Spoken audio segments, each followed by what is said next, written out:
नमस्कार, प्रणाम। स्वागत है आप सबको हमारे इस YouTube चैनल में। दोस्तों, आज की कहानी है मोहब्बत बना सत्ता का खेल। सत्ता और राजनीतिक ने हमेशा से रिश्तों के ताने बाने को प्रभावित किया है। प्यार एक ऐसा एहसास है जो हर संबंध को तोड़कर अपनी जगह बना लेता है, लेकिन जब यह प्यार राजनीतिक दुश्मनी के बीच पनपता है तो इसका अंजाम खौफनाक होता है। यह कहानी अयान और नेहा की है, जिनकी मोहब्बत सत्ता और राजनीतिक दुश्मनी के क्रूर खेल के बीच फंसकर खत्म हो जाती है। अयान और नेहा का परिचय कॉलेज के एक सांस्कृतिक कार्यक्रम में होता है। अयान एक शांत और समझदार युवा है, जबकि नेहा उत्साह से भरी सपने देखने वाली लड़की है। कार्यक्रम में उनकी पहली मुलाकात साधारण थी, लेकिन धीरे धीरे दोनों के बीच दोस्ती गहरी होती गई। अयान के पिता रणवीर सिंह एक सत्ताधारी पार्टी के प्रभावशाली नेता है। उनके पास ताकत और राजनीतिक दबदबा है। दूसरी ओर नेहा का परिवार राजनीतिक के दूसरे ध्रुव पर है। उसके पिता अर्जुन सिंह विपक्ष के मजबूत नेता है और रणवीर सिंह के सबसे बड़े विरोधी है। कॉलेज में अयान और नेहा को धीरे धीरे एहसास होता है कि नेहा का खुला स्वभाव और अयान की गंभीरता उन्हें एक दूसरे के करीब लाती है। दोनों जानते थे कि उनके परिवारों की दुश्मनी उनकी मोहब्बत के लिए बड़ी बाधा बनेगी, लेकिन प्यार इन सारी सीमाओं से परे था। अयान और नेहा का प्यार जब गहराने लगा, उसी समय उनके परिवारों के बीच राजनीतिक तनाव भी बढ़ने लगा। रणवीर सिंह और अर्जुन सिंह आगामी विधानसभा चुनावों की तैयारी कर रहे थे। दोनों परिवारों के बीच आरोप प्रत्यारोप का दौर शुरू हो चुका था। एक दिन अयान ने नेहा से कहा, नेहा, हमें अपने परिवारों को सब कुछ सच बताना चाहिए। शायद वे हमारी मोहब्बत को समझ जाए। नेहा ने गहरी सांस लेते हुए जवाब दिया, अयान, यह इतना आसान नहीं है। हमारे परिवार सिर्फ राजनीतिक दुश्मन नहीं है, बल्कि एक दूसरे को मिटा देना चाहते हैं। एक दिन नेहा के भाई विक्रम ने नेहा को अयान से बात करते हुए देख लिया। वह आग बबूला हो गया और घर लौटते ही नेहा को धमकाया, तुम्हें पता है ना, वे हमारे दुश्मन हैं। तुमने यह सब सोच भी कैसे लिया? विक्रम ने चिल्लाते हुए कहा। नेहा ने शांत स्वर में जवाब दिया, प्यार दुश्मनी नहीं देखता भैया।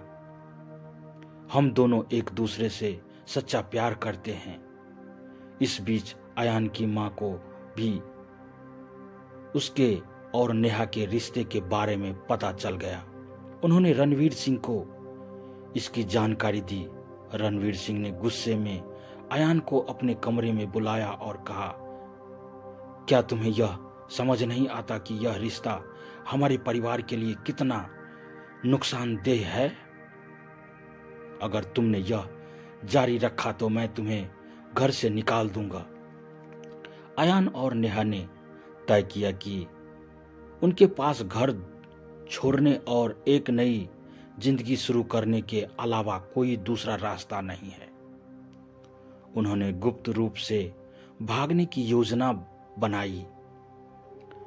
नेहा, हमें इस शहर से बहुत दूर जाना होगा, जहां रहकर हम कभी खुश नहीं रह पाएंगे। अयान ने कहा। नेहा से उसकी बात मान ली, लेकिन वह जानती थी कि यह इतना आसान नहीं होगा। जब अयान और नेहा ने भागने की कोशिश की तो दोनों परिवारों को इसकी खबर लग गई। रणवीर सिंह और अर्जुन सिंह ने इसे अपनी इज्जत का सवाल बना लिया।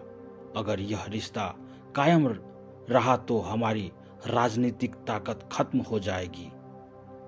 हमें इसे हर हाल में रोकना होगा, रणवीर सिंह ने अपने गुंडों से कहा। दूसरी ओर अर्जुन सिंह ने विक्रम को आदेश दिया, उन्हें किसी भी हालत में वापस लाओ। यह हमारे परिवार की प्रतिष्ठा का सवाल है। अयान और नेहा को शहर के बाहर एक सुनसान इलाके में पकड़ लिया गया। दोनों परिवारों ने उन्हें अपने अपने गुंडों के हवाले कर दिया। अयान ने नेहा का हाथ पकड़ते हुए कहा, अगर हमारा प्यार मर भी गया तो भी यह हमेशा जिंदा रहेगा।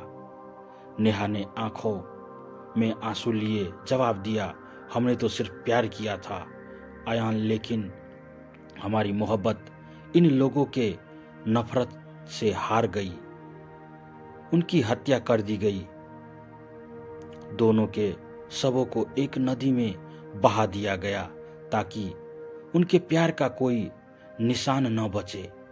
अयान और नेहा की मौत के बाद भी दोनों परिवारों के बीच दुश्मनी खत्म नहीं हुई।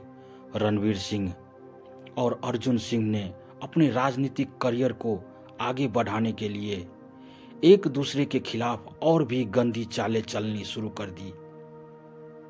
यह कहानी यही संदेश देती है कि सत्ता और राजनीति के खेल में प्यार और इंसानियत को कुचल दिया जाता है।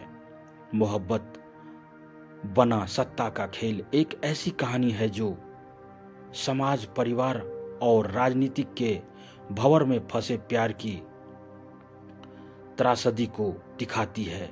यह कहानी न केवल दिल को झकझोरती है बल्कि यह सवाल उठाती है कि क्या सत्ता और राजनीतिक ताकत इंसानियत से बड़े हो सकती है।